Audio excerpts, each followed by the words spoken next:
اللهم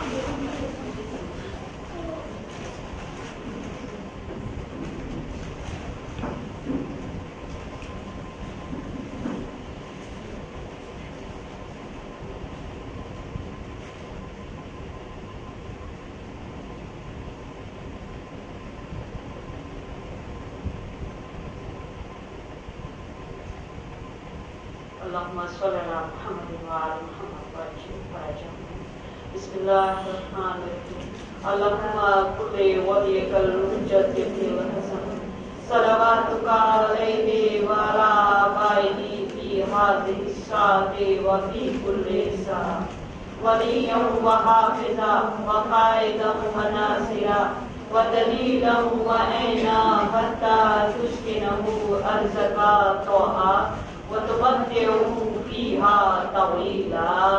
اللهم صل على محمد وعلى محمد. أعوذ بالله من الشيطان الرجيم بسم الله الرحمن الرحيم الحمد لله رب العالمين والصلاة والسلام على سيد الأنبياء والمرسلين سيدنا ونبينا وشفيع ذنوبنا وطبيب قلوبنا مولانا بالقاسم محمد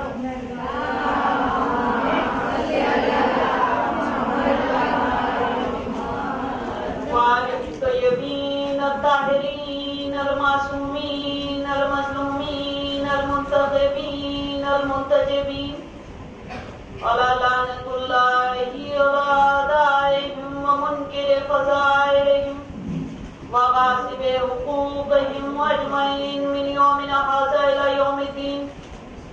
أما بعد فقد قال الله تبارك وتعالى في كتابه المبين وهو أصدق الصادقين وقوله الحق بسم الله الرحمن الرحيم وأقم وجهك للدين حنيفا فطرة الله التي فطر الناس عليها.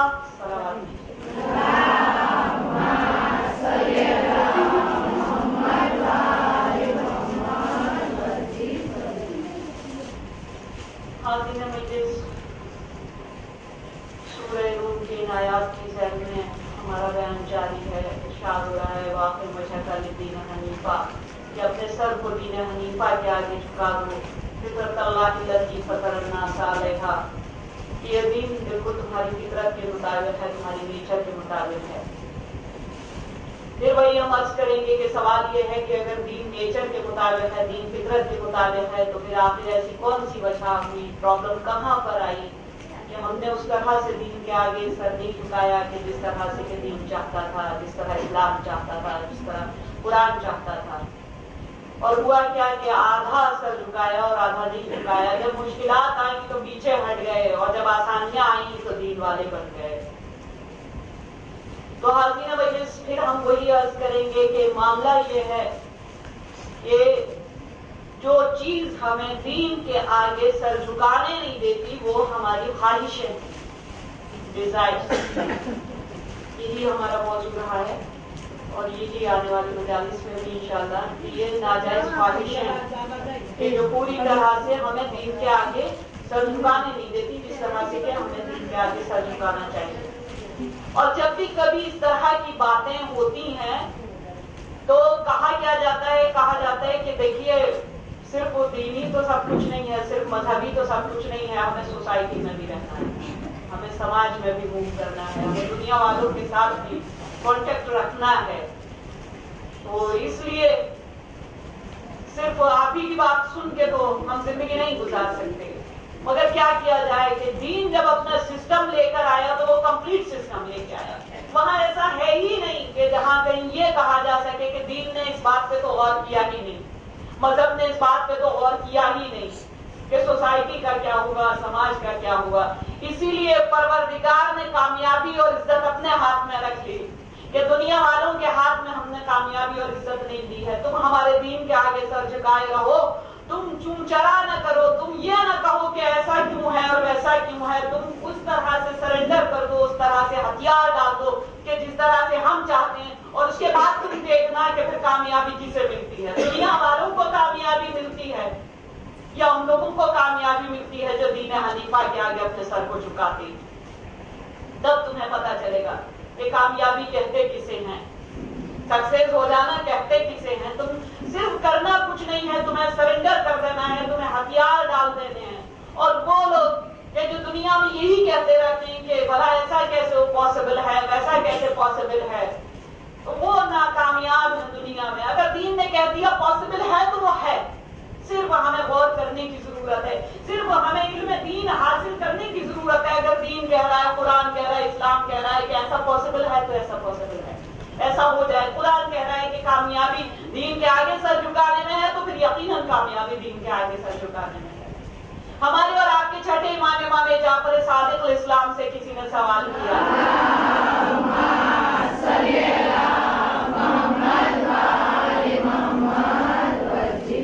کہ مولا کچھ لوگ ایسے بھی ہیں کہ جن تک دین پہنچا نہیں ہے, جن تک شریعت اسلام پہنچی نہیں ہے, تبلیغ جن تک ہوئی نہیں ہے, ہدایت جن تک پہنچی ہی نہیں ہے. کچھ ایسے بھی لوگ ہیں, اور ایسے ہیں ٹرائبس ہیں, اس طرح کے ٹرائبس ہیں, اس طرح کے لوگ ہیں جو جنگلوں میں رہتے ہیں, وہ جو بالکل انسانیت بھی ان کو معلوم نہیں ہے تو دین کا کیا. تو امام سے پوچھا پھر ان کا روز محشر حساب کتاب کیسے ہوگا؟ بھئی جن تک تبلیغ پہنچی نہیں, جن تک دین پہنچا نہیں, جن تک ہدایت پہنچی نہیں, تو اب ان کے اوپر کوئی ذمہ داری بھی نہیں ہے جب ان پہ پہنچی ہی نہیں ہے. تو کہا کہ مولا پھر ان کا حساب کتاب روز محشر کیسے ہوگا؟ تو امام نے فرمایا ان کو روز محشر سب کو جمع کیا جائے گا اور ایک آواز آئے گی کہ جاؤ جہنم میں داخل ہو جاؤ. تو وہ لوگ جو سر جھکا کے جہنم کی طرف چل دیں گے, وہ یہ نہیں پوچھیں گے کہ جب ہم تک اسلام آیا نہیں, ہم تک ہدایت آئی نہیں, ہم تک دین آیا نہیں, تو پھر ہمیں جہنم میں کیوں ڈالا جا رہا ہے. تو وہ کچھ لوگ اس میں سے ایسے ہوں گے جو سر جھکا کے جیسے ہی کہا جائے گا کہ جاؤ جہنم میں, وہ سر جھکا کے چل دیں گے, انہیں پلٹا دیا جائے گا. اور کچھ لوگ ایسے ہوں گے کہ انہی میں سے کچھ لوگ ایسے ہوں گے جو سوال کریں گے کہ جب ہم تک دین نہیں آیا, جب ہم تک اسلام نہیں آیا, جب ہم تک ہدایت نہیں آئی, تو پھر ہم جہنم میں کیوں بھیجے جا رہے ہیں. کہا جائے گا تم جہنم میں داخل ہو جاؤ. اور جب پوچھا جائے گا ایسا کیوں, تو آواز قدرت آئے گی ایسا اس لیے کہ اگر یہ دنیا میں ہوتے تب بھی اسی طرح کے سوال کرتے, جب ان کے سامنے دین کی باتیں ہوتی, جب ان کے سامنے قرآن کی باتیں ہوتی, جب ان کے سامنے شریعت کی باتیں ہوتی, تب بھی ایسے ہی حجت کرتے, تب بھی ایسے ہی بحث کرتے کہ ایسا کیوں ہے اور ویسا کیوں ہے.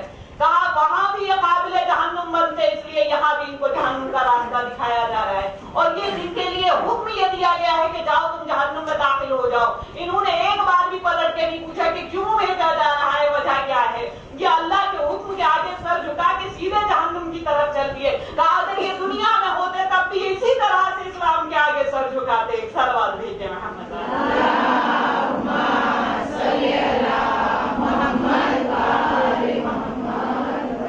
تو دین کے آگے سر جھکانے بغیر یہ بحث کیے ہوئے, بغیر یہ کہے ہوئے کہ ایسا کیوں ہے اور ویسا کیوں ہے, یہ پاسبل نہیں ہے, وہ پاسبل نہیں ہے.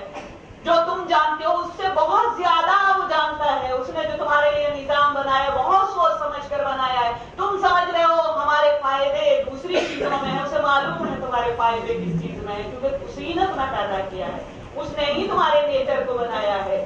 یا تو اس سے بہتر فائدوں کا کوئی جاننے والا نہیں ہے. حاضرین مجلس, واقف وجہ کا دین حنیفہ کرنا کچھ نہیں ہے, بس دین حنیفہ کے آگے سر کو جھکا دینا ہے, سرنڈر کر دینا ہے. تو کچھ لوگ تو وہ ہوتے ہیں کہ جو کٹ جدید اتر آتے ہیں, جو بحث پہ اتر آتے ہیں. کچھ لوگ ایسے ہوتے ہیں جو ہتھیار ڈالتے ہیں. کامیاب وہی ہے جو دین کے آگے سر جھکا دے, جو دین کے آگے ہتھیار ڈالتے ہیں. اور جب کوئی دین کے آگے سر جھکا دیتا ہے تو اس کا مرتبہ بہت اعلیٰ, بہت اونچا مرتبہ, اس کا مرتبہ بہت بلند ہو جاتا ہے. علامہ مجلسی نے ڈیفائن کیا ہے 3 مخلوق کو, 3 فیچرز کو, اللہ کے 3 فیچرز کو ڈیفائن کیا ہے. یہ جو دین کے آگے ہمیں سر جھکانے نہیں دیتی, میں بار بار کہہ رہی ہوں کہ یہ ڈیزائرز ہیں, یہ خواہشیں ہیں, ناجائز خواہشیں ہیں جو دین کے آگے ہمیں سرنڈر نہیں کرنے دیتی. علامہ مجلسی نے 3 فیچرز کو ڈیفائن کیا اور کہا کہ دیکھو اللہ کی 3 مخلوق ہیں جو جن کا ذکر قابل ذکر ہے. کہا کہ ایک تو جانور ہے, اور ایک فرشتے ہیں, اور ایک انسان. یہ اللہ کی 3 مخلوق ہیں. کہا کہ جانور کا معاملہ یہ ہے کہ اللہ نے انہیں عقل نہیں دی, صرف گناہوں کی طاقت تو دی ہے, یعنی وہ غلط تو کر سکتے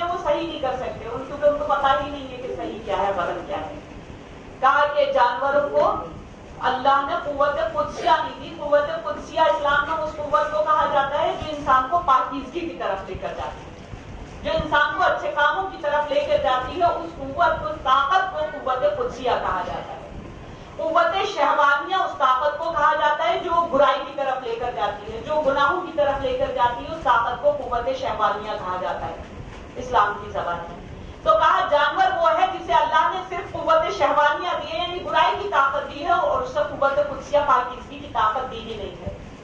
کہا دوسری مخلوق اللہ کی فرشتے ہیں کہ اللہ نے انہیں قوت قدسیہ ہی دی ہے, یعنی پاکیزگی کی قوت دی ہے, انہیں گناہوں کی قوت دی ہی نہیں ہے. وہ اگر چاہیں بھی تو وہ گناہ نہیں کر سکتے, کیونکہ وہ قوت جو گناہوں کی طاقت ہوتی ہے وہ خواہش اللہ نے ان کے اندر رکھی ہی نہیں. علامہ مجلسی کہتے ہیں اور تیسری مخلوق ہے انسان. انسان وہ ہے جس کے اندر اس نے قوت قدسیہ بھی رکھی ہے, قوت شہوانیہ بھی رکھی, یعنی اس نے گناہوں کی طاقت بھی دی ہے اور اس کو اس نے پاکیزگی کی طاقت بھی دی ہے. یعنی وہ پاکیزگی کی طرف بھی جاتا ہے اور وہ گناہوں کی طرف بھی جاتا ہے. کہا اللہ نے اس مخلوق کو اشرف المخلوقات بنایا, یعنی ساری مخلوق سے اوپر بنایا ہے, سب سے ساری مخلوق سے بلند انسان کو بنایا, اور بنانے کے ساتھ ہی اسے دونوں طاقتیں عطا کر دی. ایک قوت شہوانیہ بھی دے دی اور قوت قدسیہ بھی اسے دے دی. اور دینے کے بعد پروردگار یہ دیکھتا ہے, اب ہم یہ دیکھیں کہ تم میں سے کون ایسا ہے جو قوت شہوانیہ کو کچل دیتا ہے, گناہوں کی قوت کو کچل دیتا ہے اور قوت قدسیہ کو ابھرنے دیتا ہے, اپنے اوپر غالب آنے دیتا ہے, اپنے اوپر اس کو سوار کر دیتا ہے. یعنی پاکیزگی کی قوت اس کے اوپر قابو پا لیتی ہے اور گناہوں کی قوت کچل جاتی ہے. اور ہم دیکھیں کہ تم میں سے کون ایسا ہے کہ جس کی پاکیزگی کی قوت کچل بھی جاتی ہے اور اس کے گناہوں کی قوت اس پر حاوی آ جاتی ہے, اس کے اوپر غالب آ جاتی ہے. ہم دیکھیں کہ تم میں سے کون ایسا ہے. کہا کہ وہ لوگ کہ جو پاکیزگی کی قوت کو کچل دیتے ہیں گناہوں کی وجہ سے, کہا وہ لوگ انسان نہیں ہیں, وہ لوگ جانوروں سے بھی بڑھتا ہے. اور کہا کہ وہ لوگ کہ جو قوت قدسیہ کو اپنے اوپر حاوی آنے دیتے ہیں اور گناہوں کی قوت کو کچل دیتے ہیں, کہا وہ انسان کہلانے کے لائق نہیں ہے, وہ فرشتوں سے بھی بہتر ہے. کہا اس لیے کہ ان جانوروں کو تو ہم نے وہ قوت دی ہی نہیں ہے, پاکیزگی کی قوت, اور اسی طرح سے ہم نے فرشتوں کو تو گناہوں کی قوت دی ہی نہیں. یہ صرف انسان ہے جسے ہم نے دونوں طاقتیں دے کے اس کا امتحان لیا ہے. الذی خلق الموت والحیات, کہ ہم نے زندگی اور موت کو امتحان کے لیے خلق کیا ہے. کہا ہم نے تمہیں دونوں طاقتیں دے کے ہم یہ دیکھنا چاہتے ہیں اب تم میں سے کون ایسا ہے جو گناہوں کی قوتوں کو کچل دیتا ہے, پاکیزگی کی قوت اس کی ابھرنے لگتی ہے, اتنی ابھرتی ہے کہ وہ فرشتوں سے بہتر ہو جاتا ہے. اور تم میں سے کون ایسا ہے کہ جو اپنی پاکیزگی کی قوت کو گناہوں کی قوت سے کچل دیتا ہے. کہا جو پاکیزگی کی قوت کو گناہوں کی قوت سے کچل دیتا ہے وہ ہماری نظر میں انسان نہیں, وہ تو جانوروں سے بھی بدتر ہے, جانوروں سے بھی بدتر ہے. اور یہ کراتی کیا ہے, یہ جو قوت قدسیہ کو کچلواتی ہے ناجائز خواہش ہے. ناجائز خواہش, جب انسان کے دل میں ناجائز خواہش پنپنے لگتی ہے تو پھر پاکیزگی کی قوت ختم ہو جاتی ہے, گناہوں کی قوت غالب آ جاتی ہے, گناہوں کی قوت اس کے اوپر حاوی آ جاتی ہے. جتنے بھی گناہ اس سرزمین پر ہوئے ہیں وہ سب خواہش کی وجہ سے ہوئے ہیں. جتنے بھی گناہ انسان نے کیے پہلے دن سے جتنے گناہ ہو رہے ہیں وہ اس زمین پر خواہش, ناجائز خواہش, جب بھی کبھی ناجائز خواہش پنپے گی گناہ ہو جائے گا, فتنہ اٹھ جائے گا, فساد برپا ہو جائے گا. جتنے بھی دنیا میں فساد برپا ہو رہے ہیں, چاہے وہ پہلے دن کا فساد چاہے وہ اب تک کا فساد, جو بھی فساد دنیا میں ہو رہا ہے وہ اس لیے ہو رہا ہے کہ ناجائز خواہش انسان کے دل میں جب ابھرتی ہے تو وہ اس کو کچلتا نہیں ہے.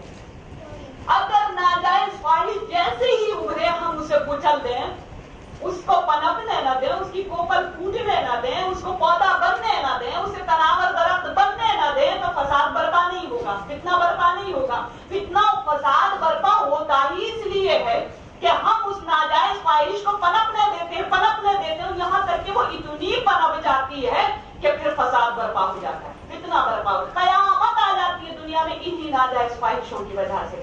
اور اس سرزمین کائنات پر جو سب سے پہلا گناہ ہوا, سب سے پہلا قتل ہوا, اس کے پیچھے بھی ناجائز خواہش تھی,